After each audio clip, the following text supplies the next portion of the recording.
일정 성분비의 법칙이 성립하는 반응에서 아마 선생님이 생각할 때는 이런 부분이 어렵다고 느껴질 거야. 질량비는 나와 있는데 반응물과 생성물의 그 비율 중에서 한계 반응물을 구하는 게 그게 아마 어렵다고 느껴질 수도 있을 것 같아요. 자, 연습을 한번 해봅시다. 지금 물 합성 반응에서의 질량비를 보겠습니다. 우리가 물은 수소를 적을 때 H2라고 적죠. 그 다음에 산소 적을 때는 O2라고 적습니다. 그럼 물은 어떻게 될까요? H2O라고 적고 개수비를 맞춰주기 위해서 둘 하나니까 여기다 2 적고 여기다 2를 적어주면 되겠죠. 자, 그러면 여기에서 볼 때 질량비는 2대 1대 2는 질량비가 아니죠. 이거 무슨 비일까요?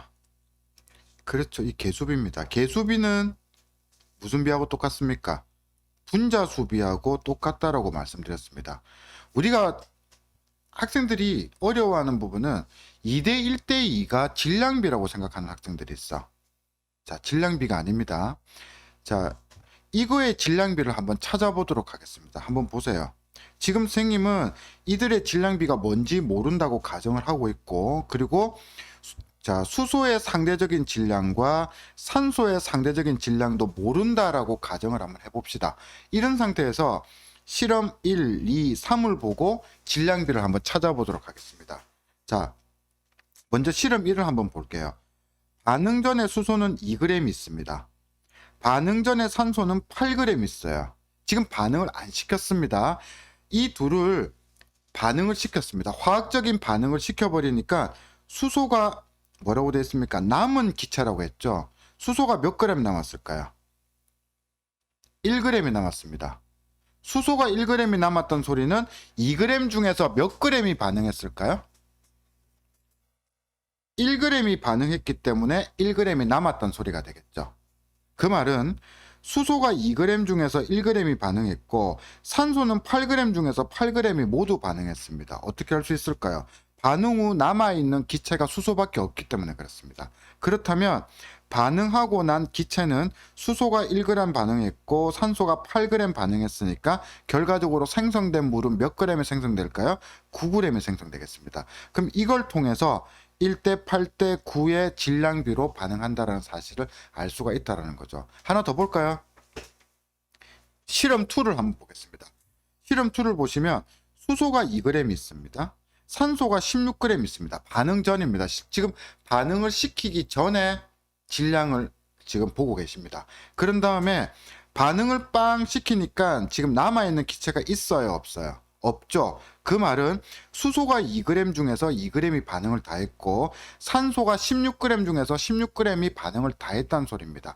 결론적으로 수소 2g 반응했고 산소 16g 반응했으니까 생성된 물은 18g이 생성되었고 이들의 질량비는 약분을 하니까 1대 8대 9의 비율로 나타났다는 거죠. 실험 1번과 2번은 같죠? 자, 이제 실험 3번을 한번 보도록 하겠습니다. 수소가 2g이 반응 전에 수소가 2g이 있었고 산소가 20g 있었습니다. 반응시키기 전에 총 이들의 질량이 되는 겁니다. 그랬을 때 반응 후에 보니까 산소가 몇 g 남았어요? 그렇죠. 20g 중에서 4g이 남았던 소리는 몇 g이 반응했을까요?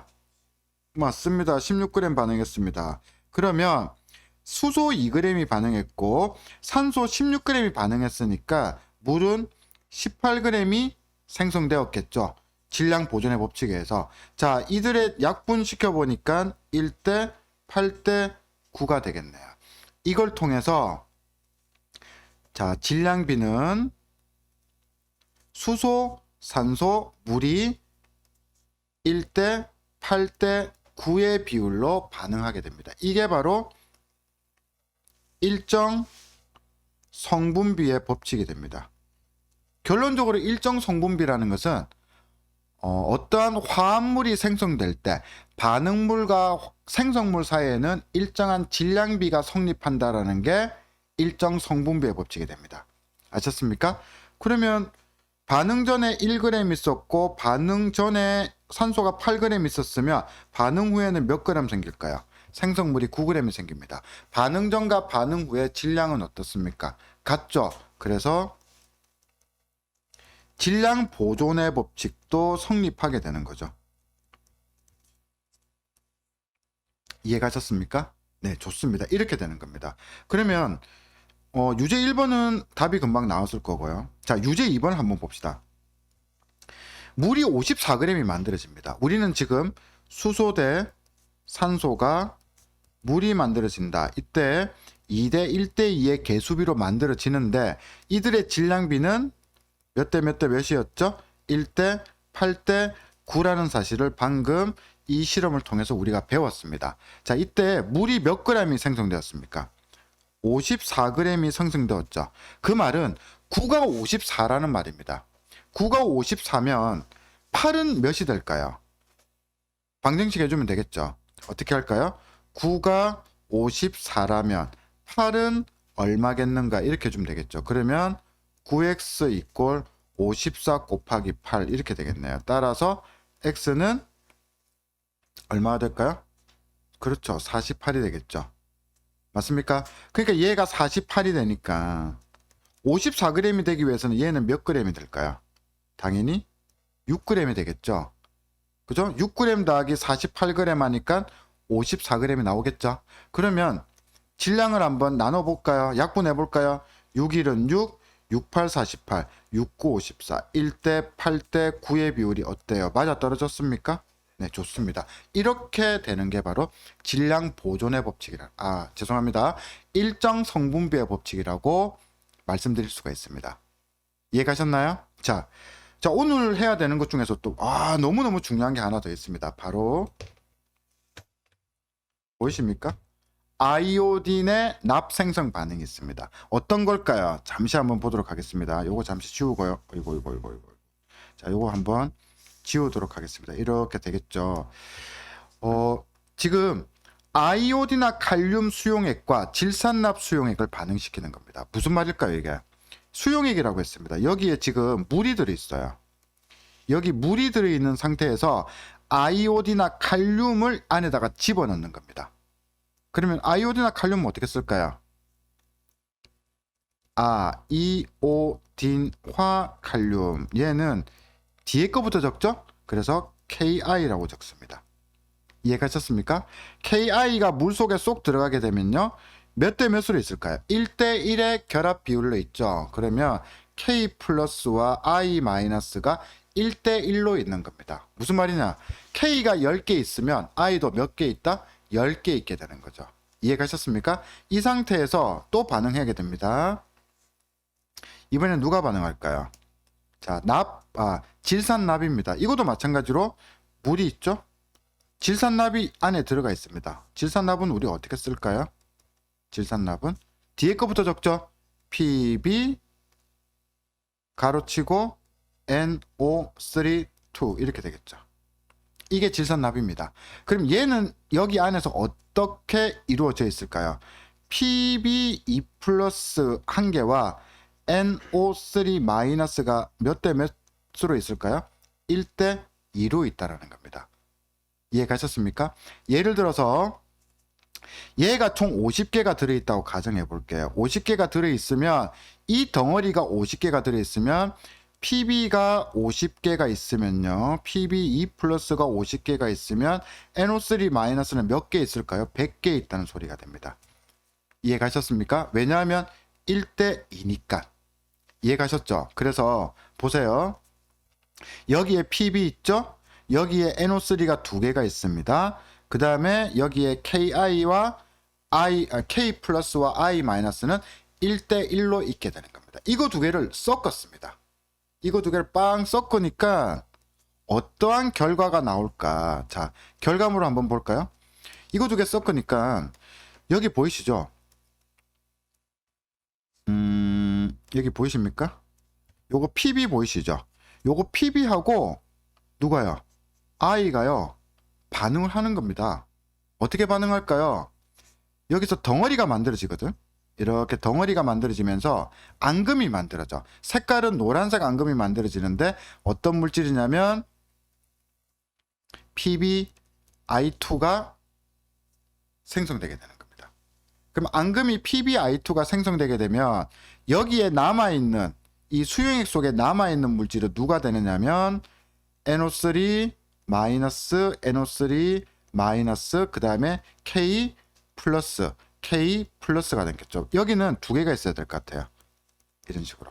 그러니까 I 마이너스 두 개는 다 반응을 했고 PB 한 개하고 그러니까 얘는 반응을 다 했습니다. 이 둘이 이렇게 반응해서 앙금이 만들어졌고 결론적으로 남아있는 거는 K 플러스 두 개와 NO3 마이너스 두 개로 이렇게 돼 있는 형태가 되는 겁니다. 이걸 우리가 화학식으로 한번 적어보면 이렇게 돼요.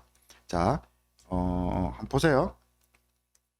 KI 플러스 PbNO3 2 하니까 어떻게 될까요? PbI2에 플러스 KNO3 이렇게 되는 거죠. 자, 여기 NO3가 두 개 있으니까 앞에다가 2를 줬고 K가 두 개 있으니까 앞에다가 2를 줬게 되겠죠. 그럼 I 두 개 생기고 여기 I 두 개 있고 어때요? 딱 화학 반응식이 맞아 떨어졌죠? 그래서 얘가 얘가 노란색 앙금입니다. 노란색 앙금인 아이오딘화 납이라고 그러죠. 아이오딘화 납.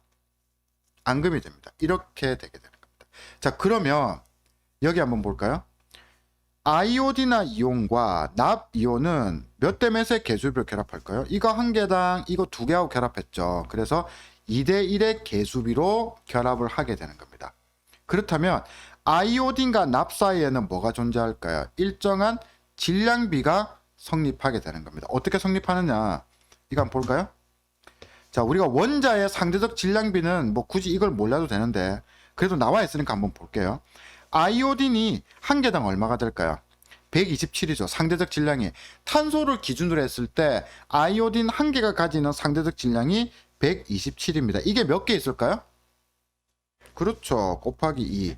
납이온은 얼마일까요? 207이 되겠죠. 이게 몇 개 있습니까? 한 개가 있죠.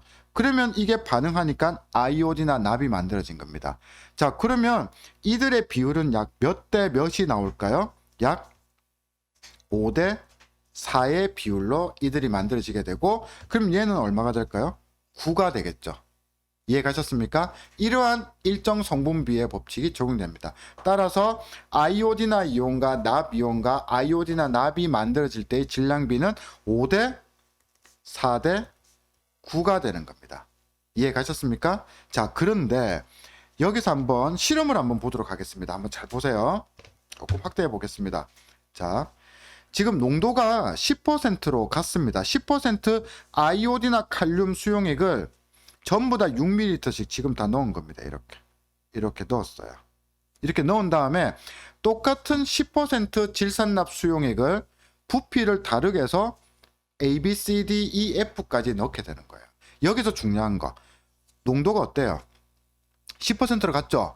농도가 10%로 동일한 농도일 때는 동일한 부피에서 반응이 완료가 되는 겁니다. 그러면요 한번 보도록 하겠습니다. A에는 지금 질산납이 들어갔습니까? 하나도 안 들어갔죠. 하나도 안 들어갔으니까 앙금이 안 생겼습니다. 근데 B에는 지금 질산납이 얼마가 들어갔습니까? 2ml 들어갔죠. 2ml 들어가니까 전체 6ml 중에서 2ml만 앙금이 되었습니다. 그럼 남은 거는 4ml 남았겠죠? 그 다음에 C에는 4ml가 들어갔어요. 4ml가 여기에는 4ml가 들어가니까 얼마예요? 4ml까지만 반응이 일어났습니다. 됐나요? 그 다음에 E에는 6ml가 들어갔습니다. 그랬더니 아이오딘이 6ml까지 있었으니까 그죠? 아이오딘과 칼륨 수용액이 6ml까지 있었으니까 어떻게 될까요? 6ml까지 지금 앙금이 만들어졌습니다. 노란색 앙금이. 그런데 E를 보니까 8ml 들어갔어요. 8ml 들어갔는데 앙금의 높이가 어떻게 되었을까요? 그대로 6ml가 되었죠. 자, 그 다음에 F를 보니까 10ml가 들어갔습니다. 10ml가 들어갔는데 어떻게 되겠습니까? 앙금은 그대로 6ml가 나타난 겁니다. 이걸 우리가 선으로 한번 표시를 한번 해보니까 이렇게 되겠죠. 이렇게 나왔다는 겁니다. 그러면 여기서 궁금한 게 하나 생깁니다. 바로 이게 되겠죠. 일단 농도가 같기 때문에 같은 부피에서 앙금이 된다라는 건 알겠어요. 근데 이 둘은 왜일까요? E하고 F는 왜 이런 현상이 나타났을까요? 지금 안에 들어있는 내용물은 몇 ml 있습니까? 아이오딘이나 칼륨 수용액은 6ml가 들어있습니다. 지금. 그죠? 그런데 E에서 보면 질산납이 8ml가 들어갔어요. 그러면 얘는 몇 ml까지만 반응할까요? 6ml까지만 반응을 한 거겠죠. 그럼 6ml까지만 반응했으니까 결국 앙금은 6ml까지밖에는 생성이 안 된 겁니다. 그러면 남아있는 거는 누가 남았을까요? 바로 질산납이 몇 그램 남았을까요? 그렇죠. 몇 밀리리터 남았을까요? 2ml 남았다는 거죠. 이해가셨습니까? 자, F도 마찬가지입니다. 6ml의 아이오딘이나 칼륨 수용액이 있는데 여기에 질산납이 10ml 들어갔습니다. 그러면 우리가 농도가 같을 때는 같은 부피에서 반응이 종결된다고 말씀드렸죠. 6ml가 들어있는데 10ml가 들어갔대요. 그럼 몇 ml까지만 앙금이 만들어질까요? 6ml까지만 앙금이 만들어지겠죠. 그럼 결국 남아있는 질산납은 몇 ml 남았을까요?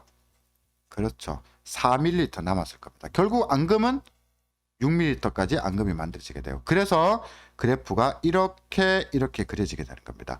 그러면 여기는요? 여기는 지금 남아있는 양을 한번 볼까요? 한번 보세요. 자, 요거 잠시 지우고. 자, A에서 남아있는 양. A의 지금 아이오딘의 양을 볼까요? 아이오딘화 칼륨을 한번 보겠습니다. 아이오딘과 칼륨은 지금 A에는 아무것도 안 들어왔기 때문에 6ml 남았겠죠? B에는 몇 ml 남았습니까? 4ml. C에는 2ml. D에는 하나도 없죠? E도 하나도 없습니다. F도 하나도 없게 되겠죠. 이해가셨습니까? 자, 이번에는 질산납을 볼까요? 질산납은 어차피 A에는 하나도 안 들어갔습니다. 그럼 B에는요? 들어갔는데 들어간 양분 반응을 다 했죠. 그 다음에 C에는 반응을 다 했겠죠. D에도 반응을 다 했겠죠. 남은 게 없겠죠. E에는 2ml가 남았을 겁니다. 그 다음에 F에는 4ml가 남았겠죠. 그러면 생성물의 양을 한번 볼까요? 생성물이라고 한다면 여기서 뭐가 될까요? 아이오딘이나 납이 되겠죠. 맞나요? PbI2가 되겠습니다. 자, 잠시 지우겠습니다. 이거 아이오딘이나 납이니까 PbI2. PbI2는 그럼 여기는 하나도 없습니다. 여기는 얼마가 생겼을까요? 줄어든 것만큼 늘어났죠. 여기는 줄어든 것만큼 늘어났습니다. 여기는 줄어든 것만큼 늘어났죠. 여기는요, 6이 다 반응했기 때문에 6ml. 여기도 6ml. 이런 식으로 우리가 반응이 나타나는 겁니다. 이걸 통해서 우리가 알 수 있는 거는, 자, 보세요. 아이오딘이나 칼륨이 농도가 10%고 얘도 10%가 되겠죠. 10%일 때 반응이 완결되는 지점은 바로 여기입니다. 몇 대 몇으로 반응될까요? 1대 1의 부피비로 반응이 일어나게 되는 겁니다. 그래서 여기 보시면요. 자, 아이오딘이나 칼륨 수용액 6ml와 질산납 수용액 6ml가 완전히 반응하였다. 이때 반응하는 부피비는 몇 대 몇이다? 1대 1의 부피비로 반응을 한다. 이렇게 우리가 이 실험을 통해서 알 수가 있다는 거죠. 이해 가셨습니까? 좋습니다. 그러면 문제를 한번 보도록 하겠습니다. 자, 여기 한번 보세요. 자, 그림은 10% 아이오딘이나 칼륨 수용액 6ml씩 들어 있습니다. 지금 기존에 들어 있는 거는 아이오딘이나 칼륨 수용액이 6ml 들어가 있고, 그리고 시험관에다가 질산납을 똑같은 농도에서 0, 2, 4, 6, 80을 넣었습니다. 이때 아이오딘이나 칼륨 수용액과 완전히 반응한 질산납 수용액의 부피는 여기서 보니까 더 이상 반응이 일어나지 않았지. 그래서 6ml가 반응이 완결이 되었다는 거죠. 이해 가셨습니까? 그래서 반응하는 부피는 최대 6ml가 되겠습니다. 그 다음에 유제 4번을 보시면, 자, 시험관 F가 보입니다. 여기 F에서 남아있는 물질을 완전히 반응시켜 주기 위해서는, 남아있는 거는 누가 남아있을까요? 여기서는 질산납이 4ml 남았죠. 근데 농도가 같기 때문에 완전히 반응하기 위해서는 아이오딘이나 칼륨이 4ml 반응을 해야 완전히 반응이 끝나겠죠. 그럼 앙금은 몇 ml 나올까요? 여기서 앙금은 1대1로 반응하니까 당연히 4ml가 되겠죠. 6ml 아닙니다. 4ml가 되겠습니다. 자, 그래서 유제 5번을 봅시다. 이 실험과 가장 관계 깊은 법칙을 쓰라고 했습니다. 당연히 뭘까요? 일정 성분비의 법칙이 된다는 거죠. 그래서 여기 보세요. 아무리 많이 넣어도 자, 일정량의 아이오딘이나 칼륨에다가 질산납을 아무리 많이 넣어도 반응하는 비율은 정해져 있다라는 거죠. 그렇죠? 일정량의 비율로 반응을 하기 때문에 여기서 한계 반응물이 누가 될까요? 바로 아이오딘이나 칼륨이 되겠죠.